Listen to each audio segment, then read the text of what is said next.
Sono praticamente nato nelle arti marziali e nello specifico nell'Aikido. Mio padre, ma anche buona parte dei miei zii e cugini praticavano Aikido quando sono nato. Ho sempre guardato con grande curiosità mio padre muoversi sul tatami ed è stata una grande emozione quando all'età di 6 anni calcai per la prima volta la materassina. Era un corso adulti e non erano previsti corsi bambini, perciò la mia carriera aikidoistica fu estremamente breve, durò più o meno qualche lezione.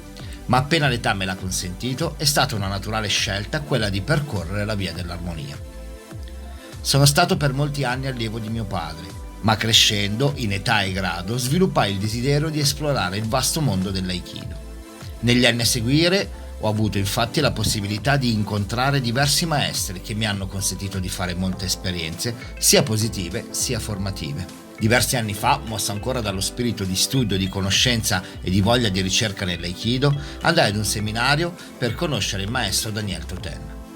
Rimasi affascinato da diverse cose, ma su tutte ne voglio citare due. La prima è che le cose che diceva mi risuonavano dentro in maniera particolare, e la seconda cosa che mi ha colpito è stata l'eleganza nella pratica. Dopo quell'incontro, infatti, decisi che sarei diventato suo allievo e che l'avrei seguito per i seminari in Europa e oltre, per poter apprendere il massimo da lui. Con Toten Sensei ho praticato seminari, stagi intensivi, Uchideshi e Summer Camp e ogni volta le sue spiegazioni sono state sempre illuminanti.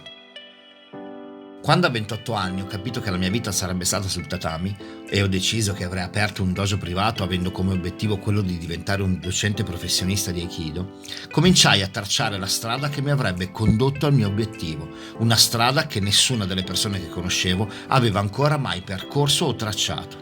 Infatti, tornato dal mio primo viaggio in Giappone, ad Ibama, con lo spirito che hanno i pionieri, ho deciso di lasciare definitivamente il lavoro e di investire tutto il mio tempo e le mie energie nella mia passione e nel raggiungimento del mio obiettivo. Finalmente, 3 anni fa, determinazione e costanza hanno dato i loro frutti. Infatti, sono riuscito a costruire e ad aprire il mio dojo professionale. Durante questo percorso è maturato quel semino gettato quando avevo 6 anni.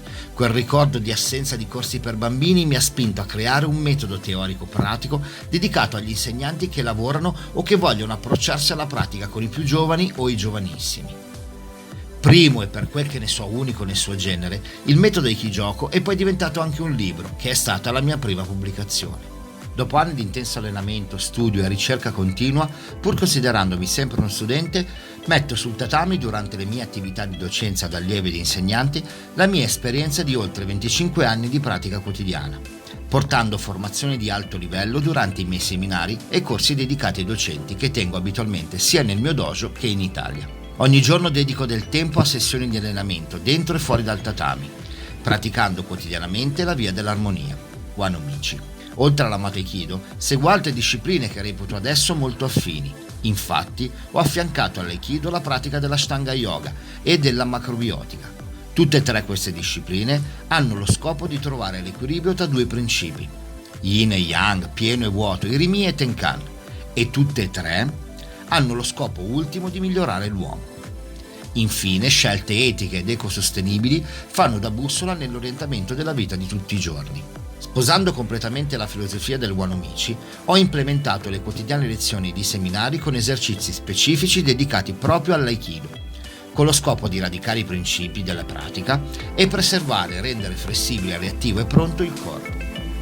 Qualità, precisione, determinazione e coerenza sono ciò che cerco e porto in tutto ciò che faccio, dalle tecniche più complesse fino ai gesti semplici della vita quotidiana.